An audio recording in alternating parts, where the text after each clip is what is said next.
Fábio Gonçalves sabe tudo sobre fintechs no Brasil e no mundo. Por isso, recebo ele aqui agora no estúdio para bater um papo com a gente. Muito obrigado pela presença. Obrigado pelo convite. Começo perguntando para o senhor como funciona o monitoramento de crescimento de fintechs no Brasil. O Fintech Lab é uma iniciativa que faz esse monitoramento das fintechs, do mercado de fintechs no Brasil. Não só de fintech, mas também de todo o ecossistema de inovação financeira. A gente tem monitorado esse processo de transformação digital desde 2015. Em 2015 eram 50, 60, meados de 2015, 50, 60 fintechs mapeadas. Hoje nós temos, com a publicação do último Radar Fintech Lab, em fevereiro deste ano, nós tínhamos 244 iniciativas mapeadas, então é um crescimento de 4 vezes em menos de 2 anos. Hoje, provavelmente, nós devemos ter em torno de 300 fintechs, mais ou menos, que vai ser a nova publicação aí saindo no final desse ano, deve dar mais ou menos essa quantidade. Então, esse monitoramento, ele é testemunho de um crescimento explosivo da quantidade de iniciativas, modelos de negócio que estão surgindo no Brasil hoje. Que impacto esse crescimento representa?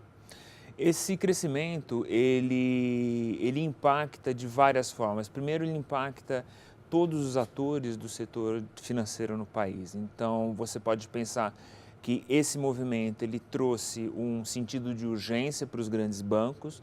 Então, os grandes bancos eles precisam entender o que está acontecendo para poder responder de uma forma propositiva, saber se inteirar e fazer as suas ações de inovação também para estar par e passo com a transformação digital.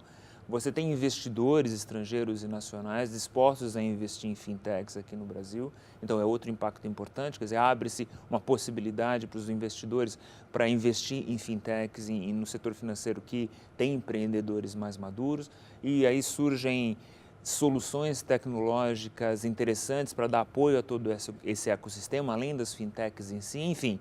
Não se pode mais falar em inovação ou transformação financeira hoje olhando só as fintechs. Na verdade, a gente tem que ampliar esse leque aos bancos tradicionais, aos bancos digitais, às empresas de suporte, às empresas de comunicação, às aceleradoras, aos investidores, enfim, o impacto é imenso e permeia todo o setor financeiro atual. Não tem ninguém de fora.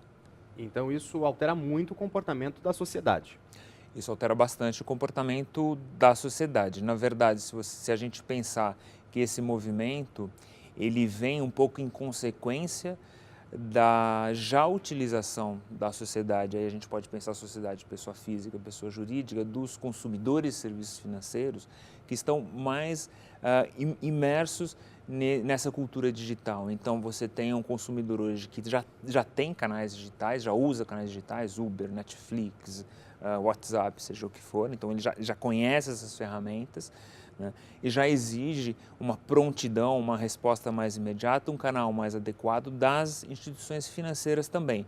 E as instituições financeiras e as fintechs têm a obrigação de olhar para esse consumidor, para essa sociedade e prover soluções que elas estejam demandando. Esse é o grande desafio, colocar a sociedade, o indivíduo, o consumidor de serviço financeiro no centro desse movimento. Essas operações oferecem credibilidade e segurança? Elas oferecem credibilidade e segurança. Isso é construído ao longo do processo, tem sido entendido como isso se dá. O Banco Central tem olhado, e os reguladores, não só o Banco Central, a CVM e o SUSEP, têm olhado com cuidado esses movimentos para, de fato, construir em conjunto com eles soluções que sejam boas para a sociedade como um todo, para a competitividade das empresas, para as próprias fintechs poder ter segurança no seu modelo de negócio também, né? Então, assim, todas as iniciativas que estão sendo construídas já têm uma premissa de que existe uma regulação para você atuar no mercado financeiro atual. Então, uma característica do empreendedor hoje do setor financeiro é ter vindo, muitas vezes, do setor financeiro. Então, ele já conhece quais são as regulações e o que ele deve fazer e o que ele não deve fazer, né? E o próprio acompanhamento do Banco Central ajuda as associações, os escritórios de advocacia, enfim, todo o ecossistema se ajuda nessas questões de segurança e confiabilidade. A inteligência artificial, ela vale como tendência para o nosso país? Inteligência artificial de um modo amplo, sim, a gente já usa hoje, né? Então você tem soluções de fintechs hoje que te orientam em financiamentos, por exemplo. Então imagina que uma pessoa precise fazer um investimento numa poupança que ela tenha.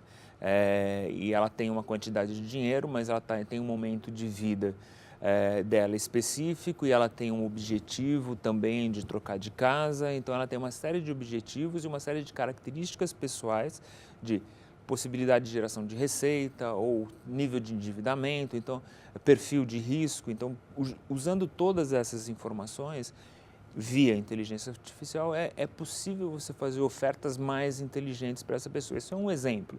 Quer dizer, tem milhares de exemplos, isso já é realidade aqui, em níveis diferentes, em níveis específicos e em níveis mais amplos. Por isso, ignorar a presença e a demanda da tecnologia é um grande risco. Não tem como, não é que é um grande risco, ela já está aqui. Então não existe escolha, falar, olha, não vou me envolver com soluções tecnológicas. Não tem como. Não dá. Né? A gente hoje já vive imerso nisso, né? Então eu acho que não tem, a gente precisa aprender a usar. Quer dizer, a tecnologia em si, ela é meio.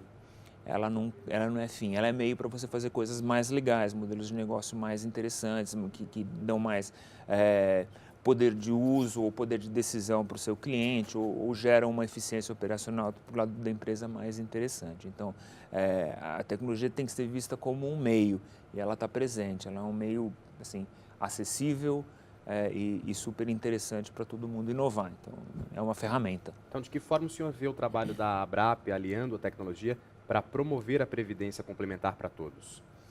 A ideia o uso da tecnologia e dessas soluções de modelo de negócio, fintechs, né, pelas empresas de previdência complementar, é bastante promissor. Eu digo que tem muitas oportunidades. Você pode ir como exemplo ir para a transparência em si, né, quais são os dados dessas empresas, qual é o tamanho do sistema, etc.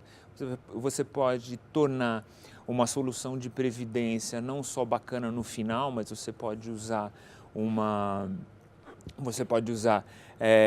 soluções tecnológicas para provar o valor da previdência ao longo da vida do segurado.